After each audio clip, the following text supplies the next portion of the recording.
സംസ്ഥാന പോലീസ് മേധാവിക്ക് രൂക്ഷ വിമർശനവുമായ ഫയർഫോഴ്സ് മേധാവി DGP യോഗേഷ് ഗുപ്ത. പോലീസ് ആസ്ഥാനത്തെ പ്രവർത്തനം താഴോട്ടേക്ക് എന്നാണ് യോഗേഷ് ഗുപ്തയുടെ വിമർശനം. സംസ്ഥാന പോലീസ് മേധാവി റവാദ ചന്ദ്രശേഖറിന് യോഗേഷ് ഗുപ്ത കത്തു നൽകി. തന്റെ വിജിലൻസ് ക്ലിയറൻസ് അപേക്ഷ പരിഗണിക്കാത്തതിനാലാണ് ഈ വിമർശനം. സർക്കാരിന്റെ അതൃപ്തിയുടെ ഭാഗമായിട്ടായിരുന്നു വിജിലൻസ് തലപ്പത്ത് നിന്നും ഫയർഫോഴ്സിലേക്കുള്ള യോഗേഷ് ഗുപ്തയുടെ മാറ്റം. കേന്ദ്ര സർവീസിൽ DGP-ആയി എംപാനൽ ചെയ്യുന്നതിനാവശ്യമായ വിജിലൻസ് ക്ലിയറൻസ് റിപ്പോർട്ടിനായി 9 തവണ യോഗേഷ് ഗുപ്ത ശ്രമിച്ചു. മുഖ്യമന്ത്രിയുടെ പോർട്ടലിലും അപേക്ഷ നൽകിയിരുന്നു. ഇതുകൂടാതെ നേരിട്ട് കേന്ദ്ര സർക്കാരിൽ നിന്നൊരു കത്ത് മുൻ സംസ്ഥാന പോലീസ് മേധാവി ഷെയ്ഖ് ദർവേഷ് സാഹിബിന് ലഭിച്ചു. വിജിലൻസ് ക്ലിയറൻസ് പോലീസ് മേധാവി നൽകണമെന്നുള്ളതായിരുന്നു കത്തിൽ പറഞ്ഞിരുന്നത്.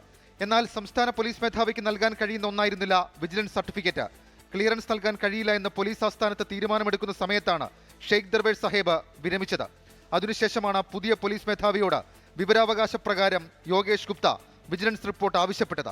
എന്നാൽ ഇത് രഹസ്യ വിഭാഗത്തിൽ ഉൾപ്പെടുന്ന കാര്യമായതിനാൽ തനിക്ക് തരാൻ കഴിയില്ലെന്ന് സംസ്ഥാന പോലീസ് മേധാവിക്ക് വേണ്ടി വിവരാവകാശ ഓഫീസർ മറുപടി നൽകുകയായിരുന്നു. ഇതിനെ തുടർന്നാണ് പോലീസ് ആസ്ഥാനത്തിന്റെ പ്രവർത്തനം അനുദിനം താറുമാറാകുകയാണ് എന്ന് യോഗേഷ് ഗുപ്ത രൂക്ഷ വിമർശനം ഉന്നയിച്ചത്.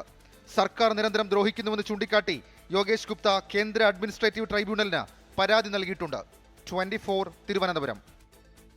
ലോകത്തെവിടെയായാലും ഏത് സമയത്തും 24 വാർത്തകളും ഓഗ്മെന്റഡ് റിയാലിറ്റി പാക്കേജുകളും എക്സ്പ്ലെയിനറുകളും വിശദമായി കാണാൻ ഞങ്ങളുടെ യൂട്യൂബ് ചാനൽ നിങ്ങൾക്ക് സബ്സ്ക്രൈബ് ചെയ്യാം.